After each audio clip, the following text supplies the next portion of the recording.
Right, good evening, everyone. I would like to welcome you to Cape Centre's November meeting. Tonight, we have the honor of Professor Ben Stappers sharing his talk with us. Ben is a professor of astrophysics at the University of Manchester in the United Kingdom. He is originally from New Zealand and got his PhD from the Australian National University in Canberra before working for a decade in the Netherlands. His research centers on searching for pulsars and fast radio transients and using them as probes of physical theories and the properties of the universe. Ben also works on the design and specification of instruments and telescopes, including LOFAR, Meerkat, and the square kilometer array for studying pulsars and fast radio transients. He currently leads a team working on using Meerkat to search for new pulsars and also fast radio bursts. Now that is quite a mouthful. And Ben, what I'm going to do is I'm going to number one, hand controls over to you so that you can start your video presentation. And then I'm also going to ask us just to tell us a little bit more about you. You know, I've given them quite a bit of background, but you're more than welcome to color it in for us a little bit more, please. Sure, yeah, I'm happy to do that. I'll just check about sharing my screen if that's 100%. right. You should have controls. Yep. Okay, so let me. So hopefully this is going to work.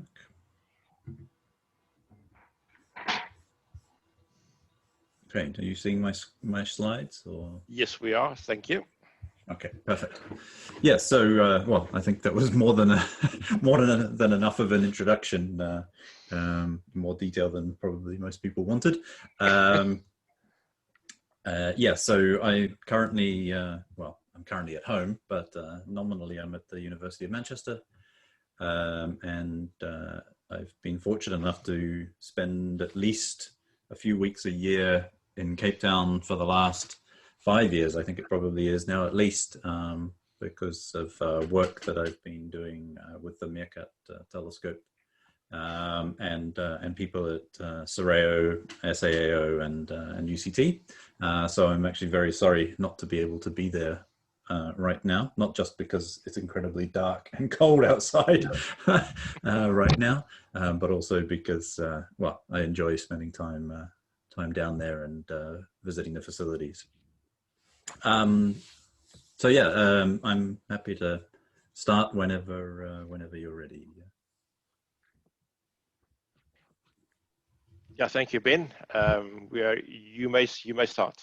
Okay, excellent. Thank you. Well, thanks very much for inviting me. It's a real honor, and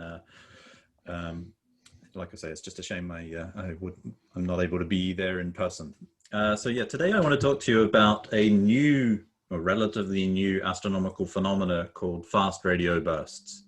And they've only been known about for just over a decade now, and they are causing quite a storm in terms of understanding what they are, where they come from, and actually potentially they have use for studying some of the intriguing and difficult to probe properties of the universe in general.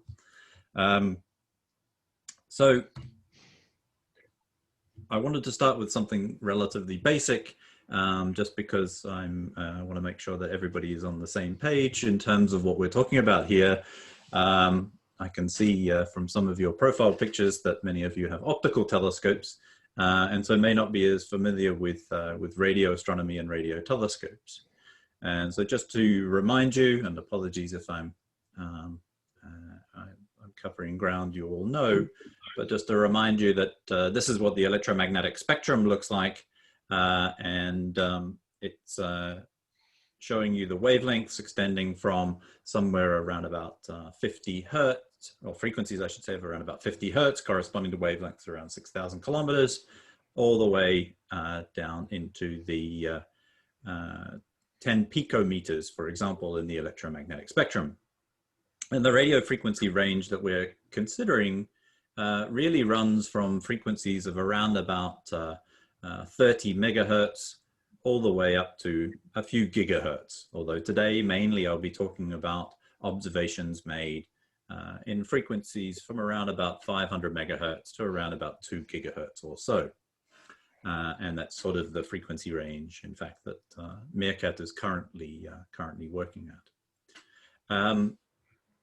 The reason why this range is actually very interesting is that if you look at the transmission properties of the Earth's atmosphere, so the top plot that you can see here shows what's called the atmospheric opacity, and it shows the amount of light at different wavelengths that reaches the Earth's surface. And of course, you can see the traditional optical range shown as the rainbow here, it's a relatively narrow range, actually, of the optical that reaches the surface. But you can see the range from wavelengths of a few centimeters up to just over 10 meters. All of those radio frequencies reach the Earth. That is basically because they are unaffected by things in the Earth's atmosphere, such as water vapor or molecules or things like that. And so these radio waves all reach the Earth. And so we can build large radio telescopes on Earth to try and detect this radio emission, this radio frequencies from the sky. As I was saying, you probably are most familiar, perhaps, with optical telescopes that are looking, ranging from something that you might have of your own in the far right here, through to these massive telescopes like the Keck telescopes and the ESO very large telescopes, for example. For contrast and comparison here, you can see the radio telescopes. There's a range of different radio telescopes that you can see here. All of these things are radio telescopes, despite the fact that they actually look very different from each other. You can see on the top right-hand side there, the Arecibo radio telescope, which unfortunately just last week was announced as going to be decommissioned. You can see the Parkes radio telescope on the far left, which is in Australia, and you may have seen is the star of the film The Dish. The Very Large Array at the bottom left-hand side, which is in the film Contact. I suppose I should have mentioned that Arecibo was in GoldenEye, if I'm giving all the films that all of these have been in. And the telescope, which is about 12 kilometers away from me right now, in the bottom right there, which is the Lovell telescope at Jodrell Bank Observatory. But all of these things are radio telescopes, and in fact, all of them are being used for studying fast radio bursts, as I will tell you about shortly. So what does the radio sky look like? Well, here's a spectacular image that was released a couple of years ago now, made with the Meerkat Telescope, which is showing you the radio view of the center of our own galaxy. This is what it looks like if you look towards the center of our galaxy and you measure the radio wavelengths. You can see all sorts of amazing structures and shapes and filaments. The large extended regions that you can see here are what are called supernova remnants. So they're left over at the end of the death of a massive star. And the region labeled Sagittarius A is the region where we believe the supermassive black hole at the center of our galaxy is located. And so you can see that there's a spectacular, rich environment that you can study at radio wavelengths. But one of the questions you might ask yourself is this a static image? Is the radio sky static? If I was to come back tomorrow or the next day and take another image of this radio sky, would I expect it to look exactly the same? Or would something change? You're probably very familiar with variable stars, asteroids, comets, all those sorts of things. So we know in the optical sky, supernovae, Cepheid variables, all those sorts of things. We know in the optical sky, there's huge amounts of sources that vary. Does that happen in the radio?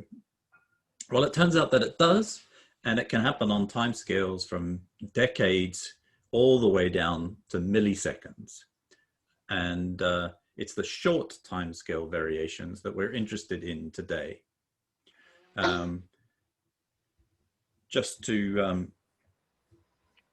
as a small interlude, because it's going to become important a little bit later on, and that's the other thing that I spend a lot of my time studying, are these objects called radio pulsars. And I believe you may have had talks before about radio pulsars.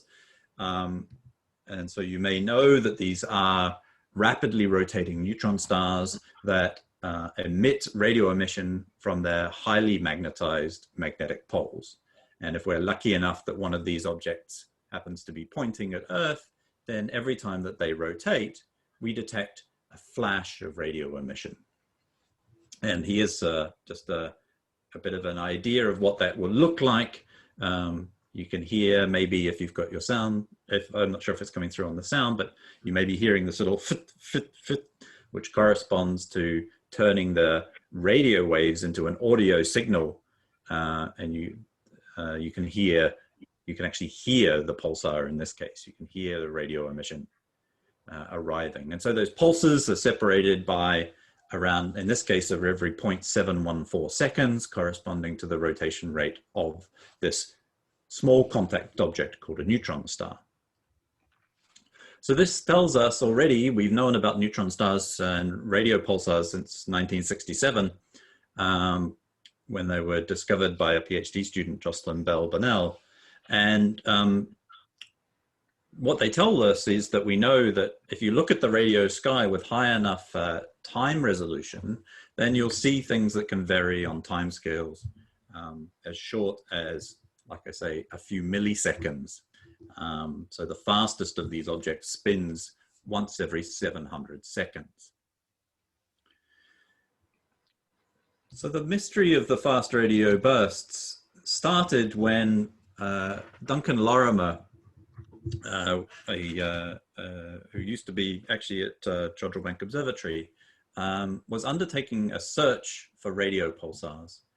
And he was looking at some old data that had been taken with the Parkes radio telescope, shown in the bottom left here, which had been looking for pulsars in one of our nearest by galaxies. So the Small Magellanic Cloud, again, something I'm sure you're all very familiar with.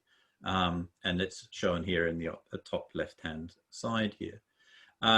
So while looking in the cloud for these pulsars, he was searching, he was trying what some people might call a new technique, but it was actually an old technique of looking for an individual pulse from these pulsars. And when he did that, he found this extremely bright burst of radio waves that happened just once. So those pulsars I was telling you about, we see them every time they rotate. We see a pulse pretty much every time. But this thing only pulsed once in the entire time that they were looking at this piece of sky.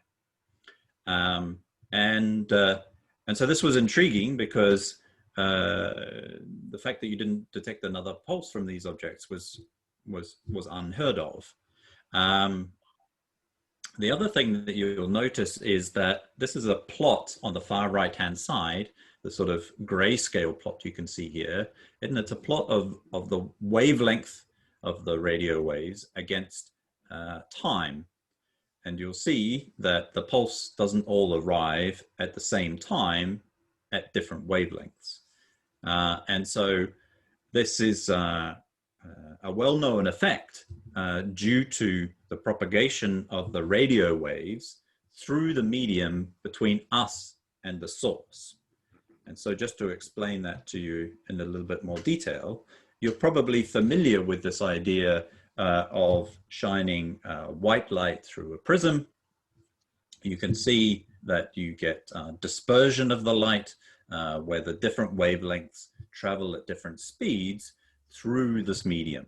And that causes us to get a change in the arrival time of the wave. Something similar happens when the radio waves that we're trying to study here, when they travel through the interstellar medium, the medium between the stars to us, then they interact with electrons in the interstellar medium, and that causes the pulse to be delayed. Okay, so the lower the frequency, the more the signal is delayed. And so this is an important characteristic. It's one reason is very important is that it provides a mechanism for us to know whether a source was emitted from an astronomical object or whether it was emitted on Earth, for example. So radio astronomy suffers from radio frequency interference, so sort of our equivalent of light pollution, whereby your mobile phones or a sparking motor or something like that can generate signals that might look like they're from a radio source. But if they don't show this characteristic dispersion, then it's unlikely to be from outside the Earth. The other reason why this dispersion is very important is because it provides us with a method of working out distances to objects. So distances to astronomical objects are always very hard to calculate and to estimate. But what you can see is if you can make a model, say, of where the electrons are in our galaxy, for example. So you make a model, you predict where all of the electrons are in the model. Then if you go and observe a source that has a certain amount of this dispersion, we call it the dispersion measure. If it has a certain dispersion measure and you're looking in a certain direction, then you can use this model to work out where the source lies. So it's a mechanism, it's the equivalent of sort of like a Google Maps for locating objects that emit pulses of radio waves, because as soon as you can measure the dispersion, you take your model, you can then place the object very roughly, because the model is not very accurate. You probably know the distance only to an accuracy of around about 20 to 30%, but you've got a pretty good idea about where the object is. So why am I telling you all this about dispersion? Well, the important reason I'm telling you about this is that using our models, we can make a map of what we expect the total contribution from the electrons in our galaxy to look like. And this is an impression of this. If you've not seen a map in this form before, this is in galactic coordinates. So the center of the galaxy is at 0, 0. And you can see very nicely here, the galactic plane or the Milky Way is right down the center line of this plot. And what you can see is in the region where the Magellanic Clouds are, there's actually very little dispersion because we're looking effectively out of our own galaxy. We're not looking towards the center, for example, where all the electrons are. And so the interesting thing about the Lorimer bursts, which they were called at that time, was that the measurement that they made of the dispersion measure was much, much larger than could be predicted by our own galaxy. This was intriguing because it made a strong argument that this object was not in our galaxy. And in fact, it couldn't even be in the Magellanic Cloud. It had to be much, much further away. And it has to be even further away than we might think, because once you get outside of the galaxies, the number of electrons in any sort of given volume is much, much lower. The density of electrons is much, much lower. And so for the given number of electrons that we were apparently seeing, it meant that it was very, very far away. So for the first time, we seem to have detected a burst of radio emission from an extragalactic source that was beyond the Magellanic Clouds, and our own galaxy. We'd never seen anything like this ever before, and certainly never seen anything this far away. So just to drive this point a little bit further, to take this point a little bit further, I'm just going to walk you through this. It's a little bit complicated, but I hope I'll be able to clarify what it all means. So here is this little yellow thing here is a burst, a fast radio burst, and it's gone off in the center of a faraway galaxy. And what we have here is that we are assuming that there's a contribution to the measurement of the dispersion of around about 700 of these very strange units. I won't go into detail about those units right now, but it's about 700 of those units. And the total dispersion that we measured for this object was around about 1100. So we know that there must be some electrons, some dispersion in our own galaxy. There must be some dispersion in the galaxy where the fast radio burst happened. And so what does this mean? Well, we can use this plus our model for the stuff in between to get a distance. And in this case, we would predict that the distance to the source is something like 7 billion light years. However, we don't know, because of our radio telescopes aren't very good at resolving objects, and we'll come back to this a little bit later, we don't know exactly where in this galaxy the burst might have actually occurred. It might have occurred further out in the galaxy. And if this was the case, then there's less of the contribution to the total dispersion that we see comes from the galaxy where the burst happened, because it's happening further out where there are less electrons. And so if that was the case, then it would actually be even further away. So in this case, it would be something like 9 billion light years away. So there's a couple of things that are important here. These objects are incredibly far away, as far as somebody like me who's used to working with things only in our own galaxy. Plus, it's really important to know where in the galaxy these objects, in their host galaxies, these objects exist. And we'll come back to that in much more detail later on. The other thing is we don't really know exactly what's along the line of sight. It could be that we somehow interact, or we intersect, the line of sight intersects another galaxy along the way, which could totally confuse the situation about where these objects are located and how far away they are. So I mentioned that there was this one burst. It was detected by Duncan Lorimer, but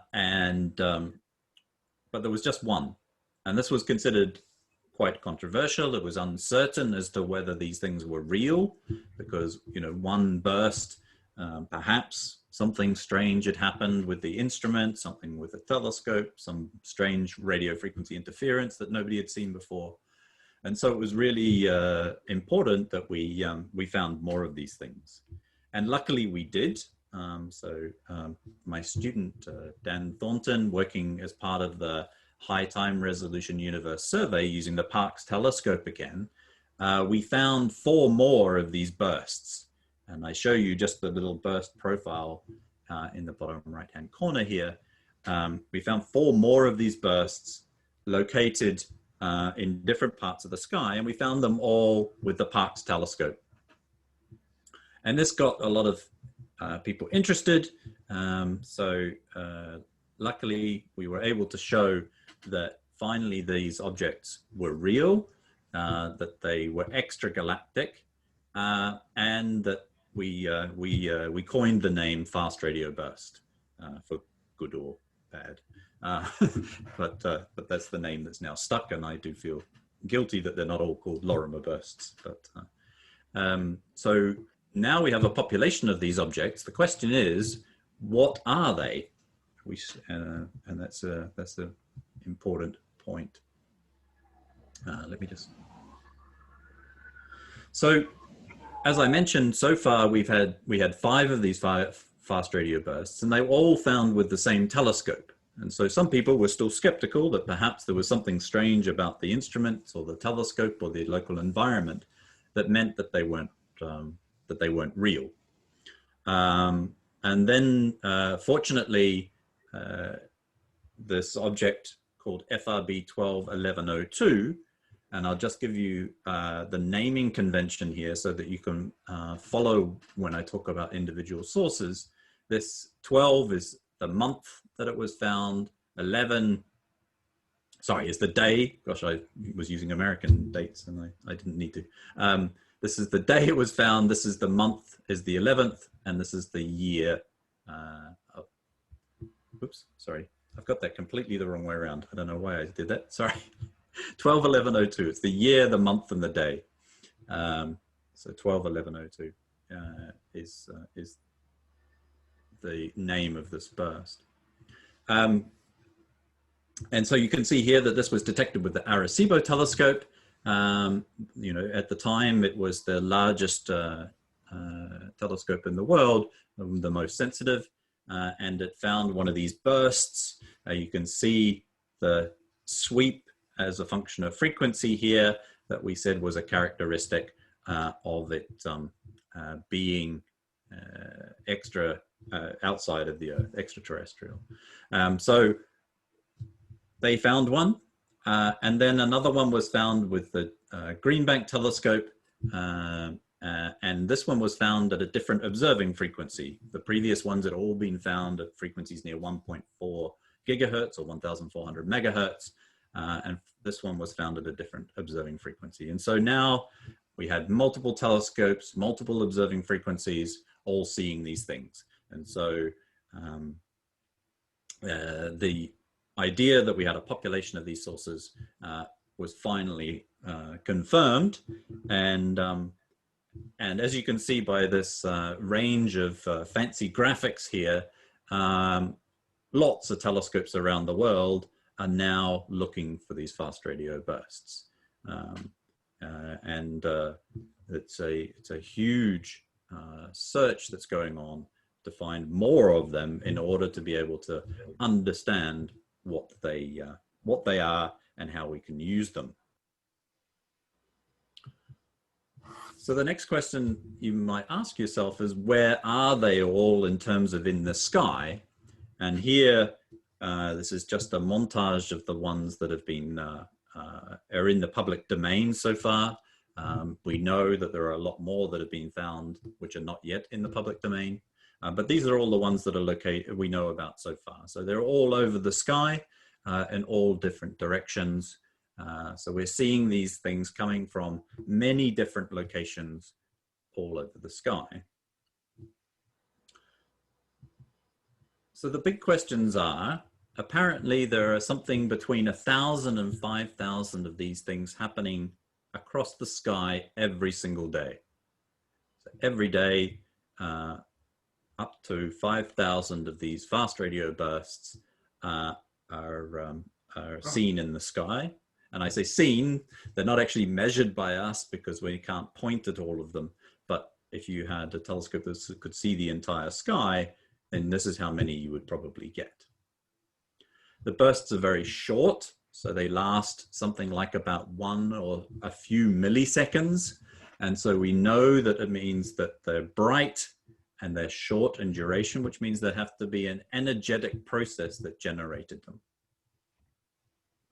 So we're very interested in knowing where are they coming from and what is causing them. So there's lots of different options for these things. Oh, sorry, let me just drop back a second, because I just wanted to touch on a couple of other points. Is just to remind you that, so these things have been seen at distances up to 15 billion light years away so far. So of course, that's 10,000 million kilometers. And so far, the furthest one we've detected occurred when the universe was around about 1/3 of the age that it is now.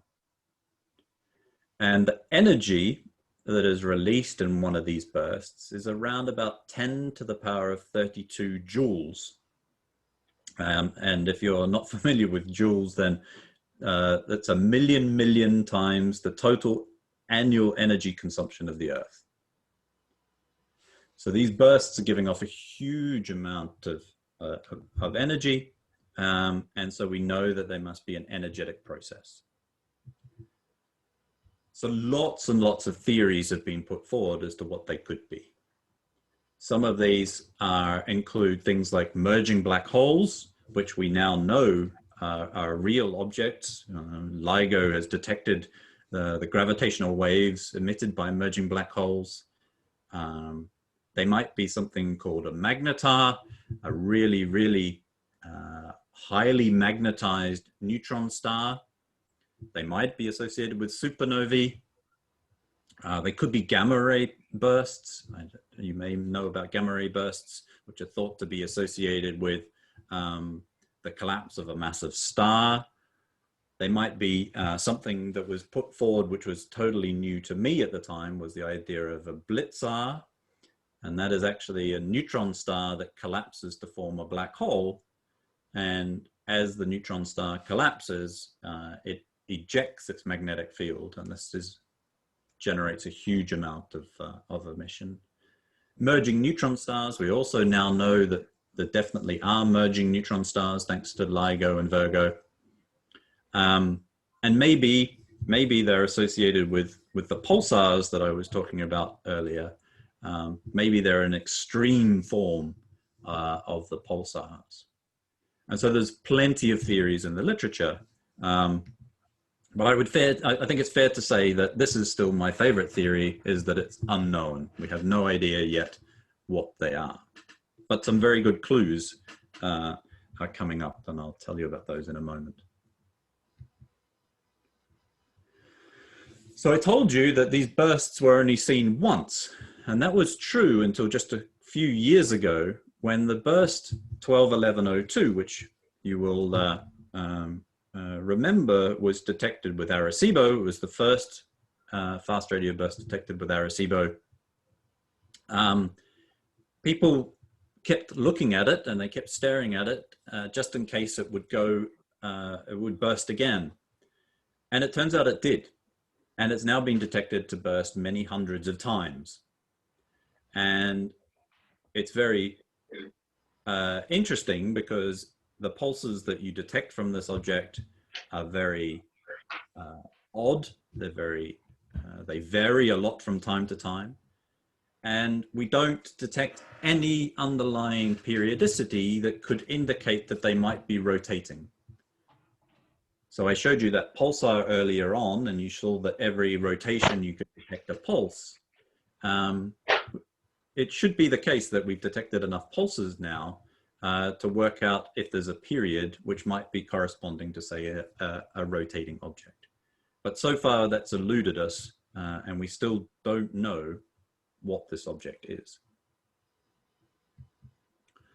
I should point out that so far, of all of the fast radio bursts that have been found, less than 10% of them have been seen to repeat.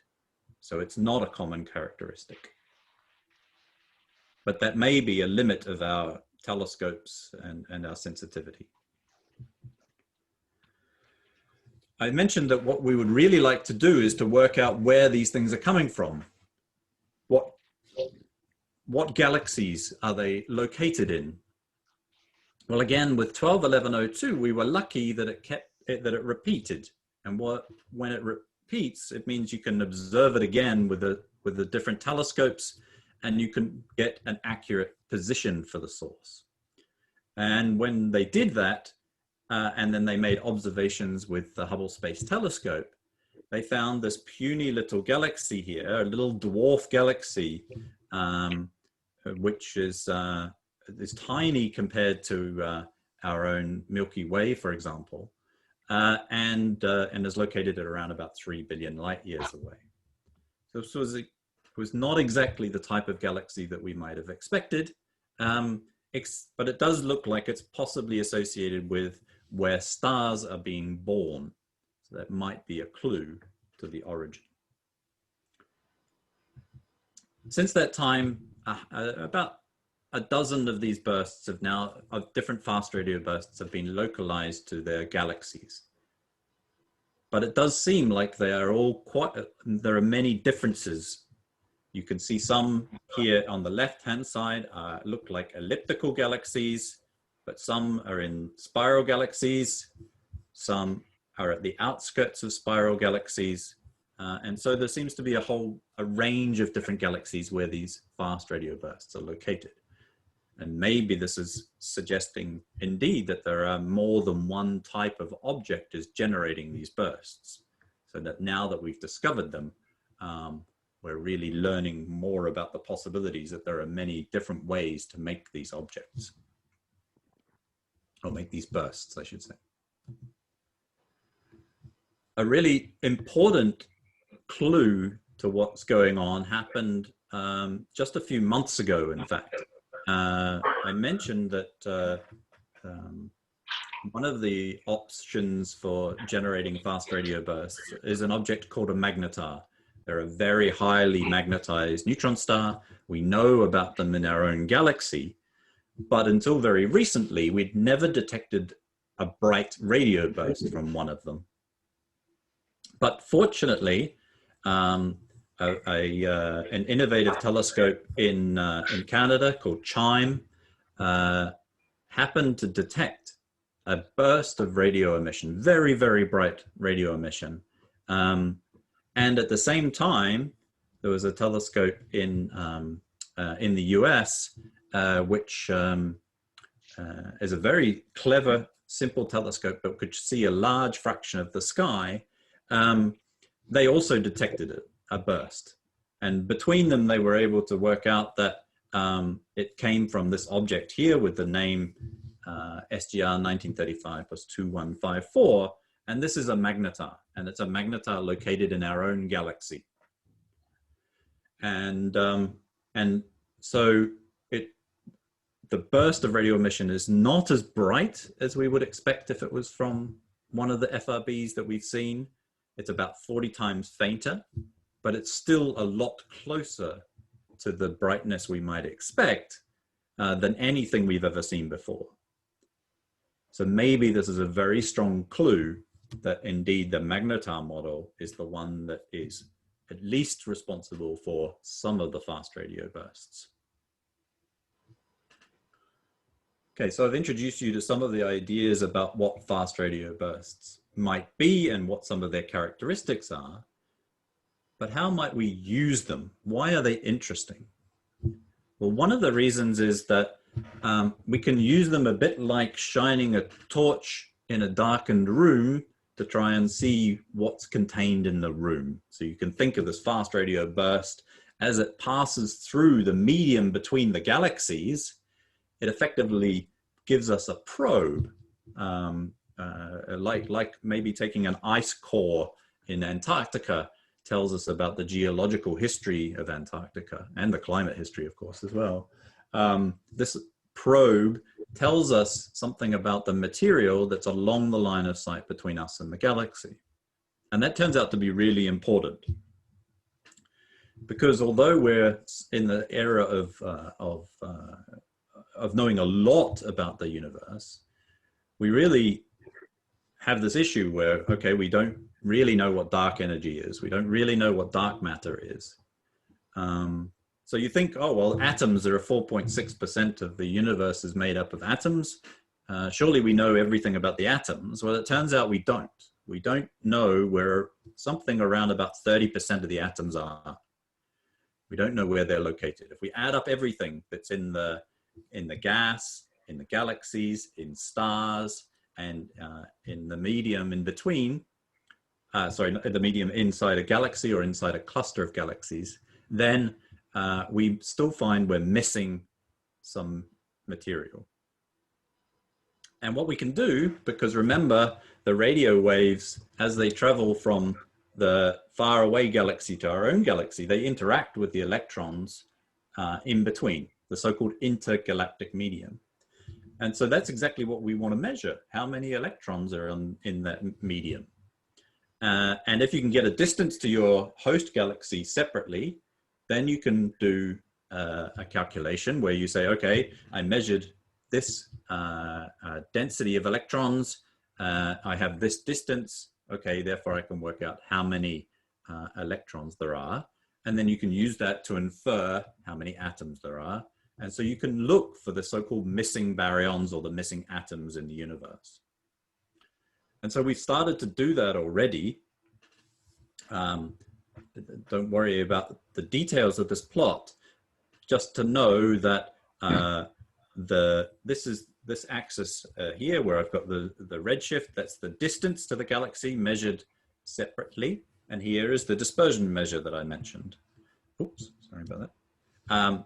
And what we would expect is that this line, this black line here, is close to what we would expect if all of the missing baryons were located in the medium between the galaxies. And so far the data we have collected, even though the gray area shows that there's quite some errors, is supportive of the idea that these fast radio bursts are telling us where the missing baryons are.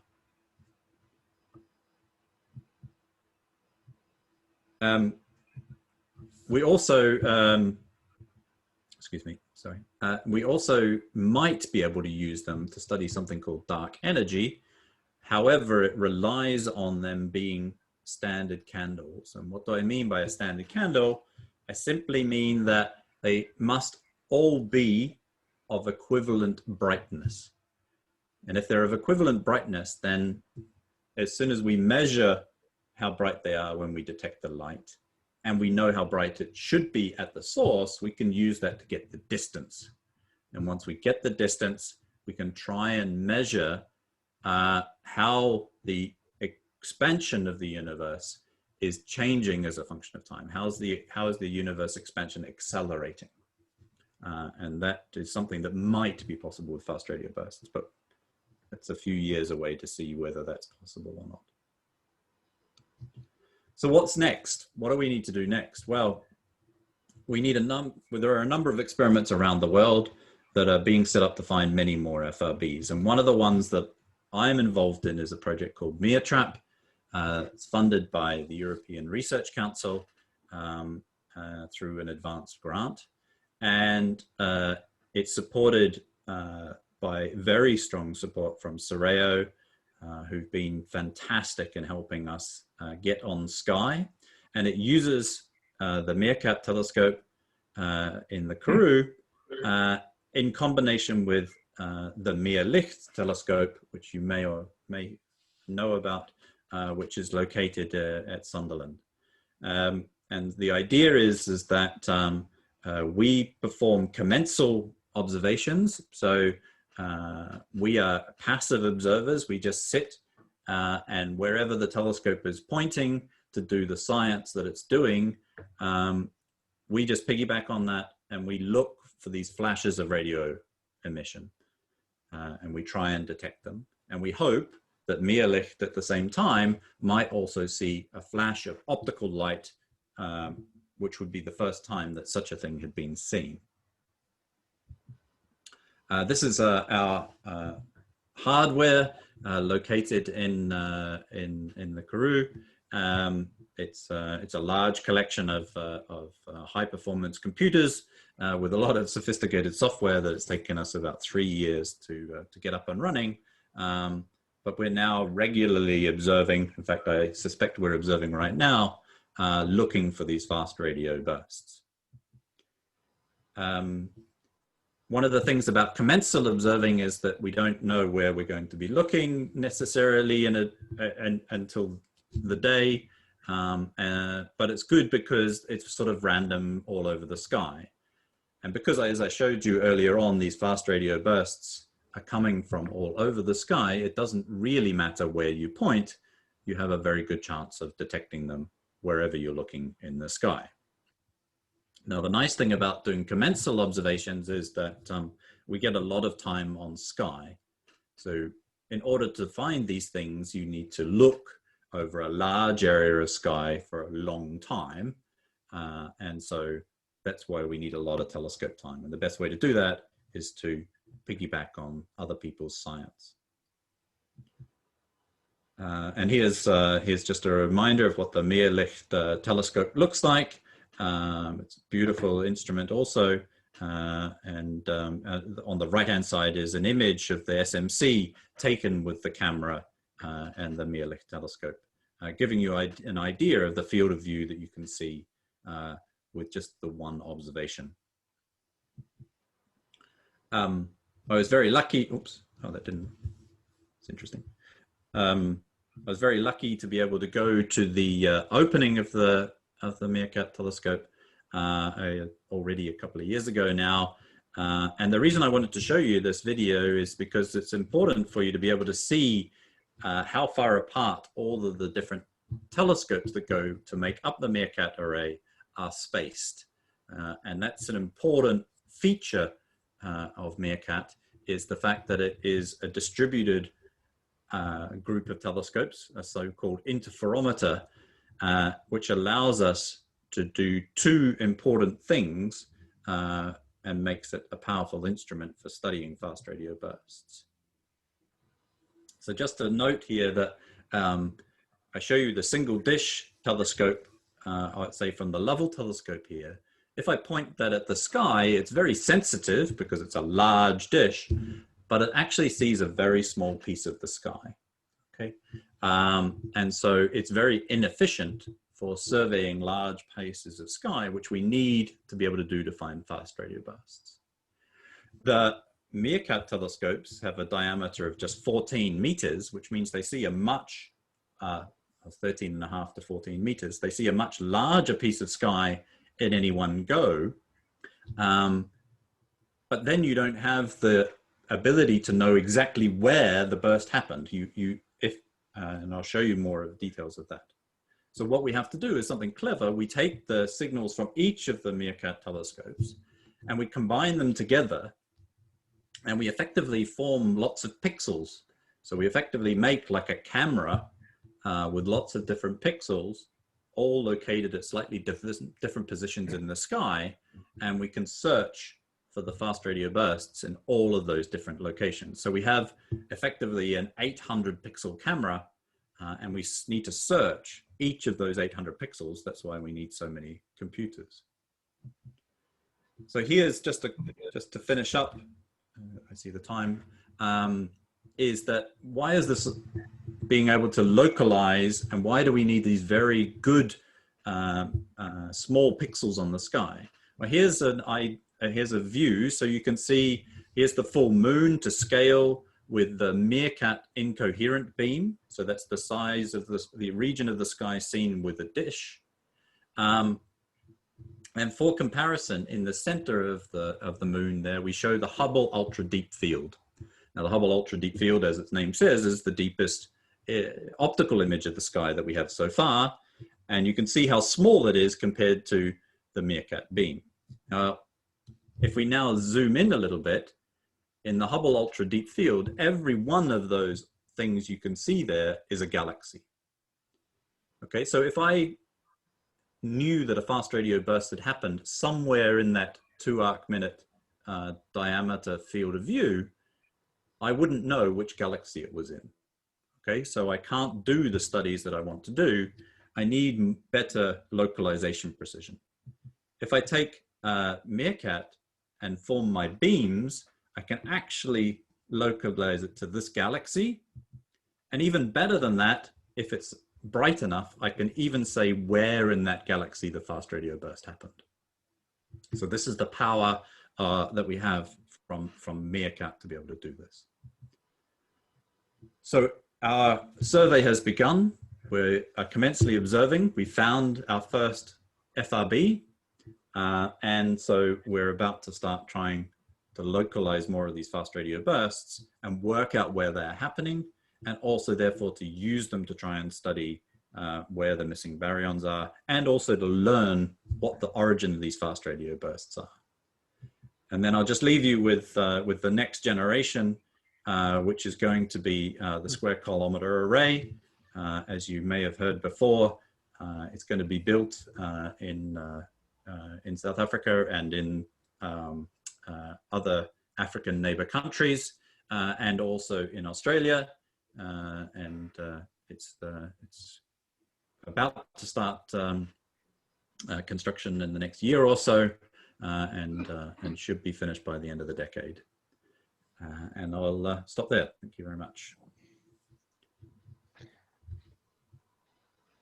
Thank you very much, Ben. That was an amazing talk. We really enjoyed it, and I think there was a lot of information to take in. Thank you so much for taking the time out and sharing it with us. What I would like to do now is open up the question and answer session to our audience. So once again, guys, we'll just follow the normal process. You can raise your hands via the Zoom meeting, and then we will ask you to unmute yourself, and Professor Ben will answer your question. So, do we have a first question?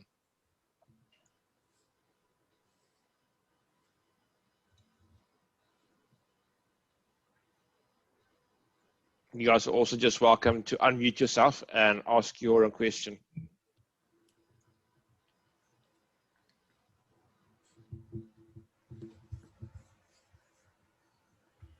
Hi, Dr. Stappers. Thank you very much. It's Kevin here from Cape Town. Thank you very much. Very informative talk, and a lot of things there which you know, I know about FRBs. I heard about them in the honors course I'm doing in cosmology. But just a quick question, because there's so many you know, so many points you brought up which are still not 100% defined. That's part of your research. But one thing that concerned me is I understand about interferometry, and you've been able to detect where, you know, at 1 arc-second resolution, which is absolutely amazing when you think about it, you know, on a 2 arc-minute Hubble photo to go in from, you know, 2 arc-minutes to 1 arc-second. But how sure of you currently are of the distances that you've detected? So although you might know in which portion of the sky, because of dark matter, because of the intergalactic medium, because there might be very faint galaxies in between that we haven't detected even optically, how sure are you, with what percentage would you say are you sure of your distances? Are they 5%, 10%, or could there be up to 50% error in the distances to these bursts? Yeah, so it's a very good question. Oh, damn, I just lost the slides. Hang on a second. Sorry about that. So I think it's a really, really important point, and it's one that we talk about a lot. So hopefully you'll be able to see this. Yep. So hopefully you can still see it. You can see that slide again. So on the x-axis here, you can see the redshift, which is our so-called independent distance. So if you're confident that you've localized it to the right galaxy, then your redshift will be good, and there should be no problem with the redshift side of it. The dispersion measure, we also know very precisely. What we don't know is exactly how many electrons are along each line of sight. And so what you need to do, that's why we need many, many objects. Okay, so you can see in this graph that, you know, some are lying below the line, some are lying above the line. It's only when you combine them all that the error, as you say, because maybe there's a galaxy along the line of sight or something, or we don't know exactly what the contribution from the host galaxy is.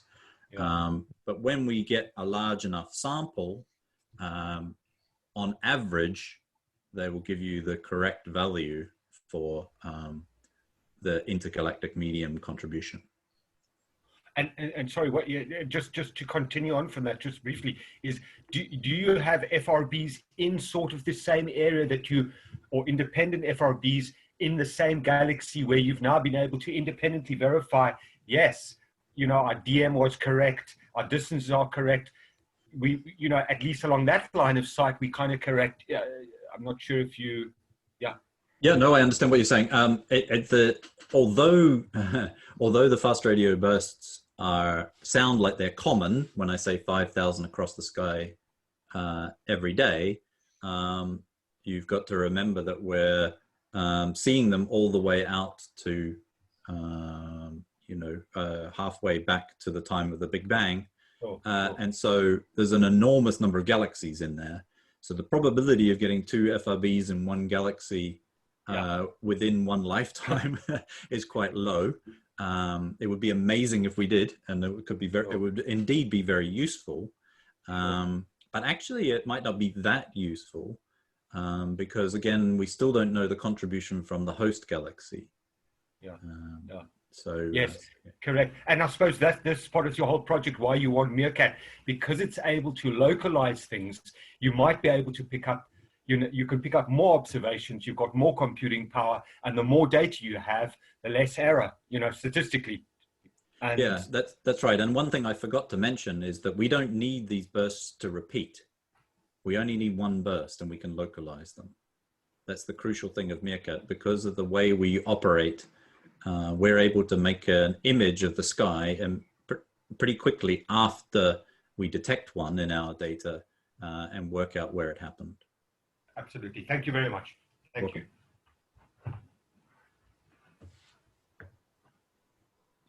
Sorry, let me just unmute myself. Thank you so much, Kevin, for your question. Right, does anyone else have a question for Professor Ben? I see Richard, you can unmute yourself. Hi, can you hear me? Yes, we can hear you. I can hear you fine. Okay, I'm trying to get a handle more on the output. Is it possible to give an estimate of the output in, say, terms of solar output per unit time of an FRB? Good question. I struggle enough for having to go from being a galactic astronomer to an extragalactic astronomer, let alone becoming a solar astronomer. Yeah, good question. I don't know. So it's of the order of 10 to the 40 ergs, or 10 to the 32 joules, I think I said, didn't I? 10 to the 40 ergs.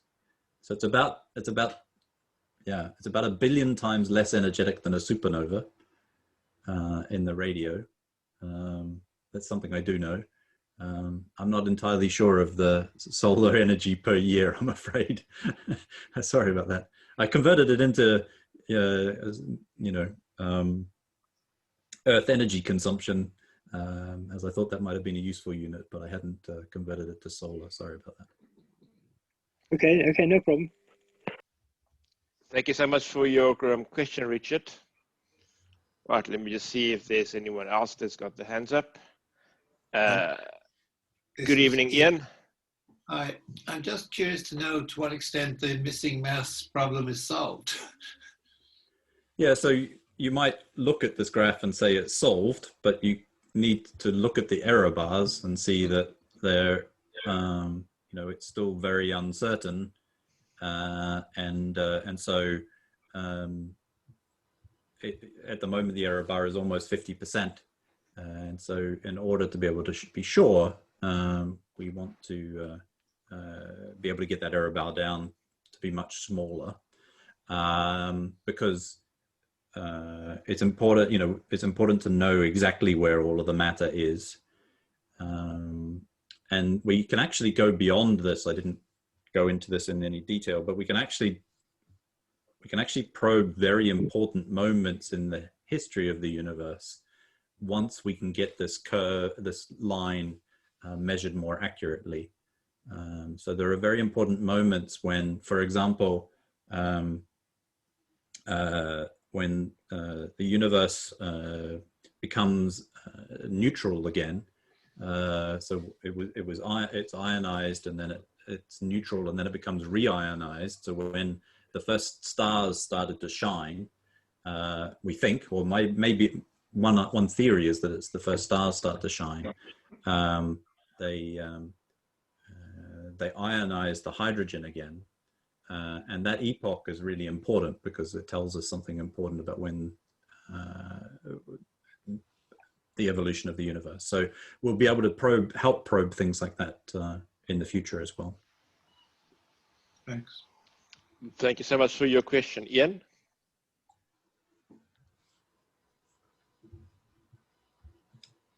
Is there anyone else that has a question for Professor Ben? Be on anything. I don't mind. Telescopes. If I've just got to make a comment, I think what I really enjoyed was your little video clip. And I don't know what that guy was flying, but he was flying very low. But that gives you an excellent view of. Yeah, we were coming into land. So it was, is it? Yeah, there's a runway near the right near the telescope. Yeah, this gives you an excellent view of the actual vast distance. If you look from the far right of that picture. Yeah, so the longest distance between telescopes in Meerkat is currently 8 kilometers. There is currently a upgrade happening, or will start to happen this year, I think, next year, I think, that'll take that out to 30 kilometers. When the first phase of the SKA is finished, it'll be at 150 kilometers. And then when the second phase of the SKA is finished, it should be all the way up into, for example, one of the dishes I showed you right at the start was a dish in Ghana, which will hopefully be part of the SKA, SKA phase 2.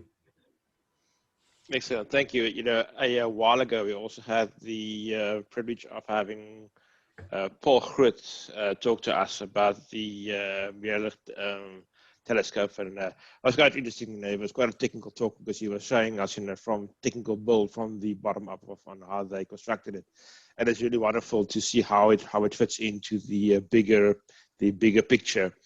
So really, thank you very much for taking the time out to come and talk to us tonight, and you know, share this wonderful information with us. I think we are quite privileged here in South Africa to be rather close to the action. You know, COVID lockdown maybe it's, you know, sort of kept us at home, but I think, you know, very soon, as soon as we are able to get out of the house a little bit more, you know, so a lot of us are going to head up that way and see, you know, how the real action looks. But once again, yes, thank you so much. We really appreciate it, and we wish you all the best during your UK lockdown period, and please be safe. Yeah, well, thank you very much. It was an absolute privilege, and I hope people were able to take something away from today. So thank you. Thank you very much.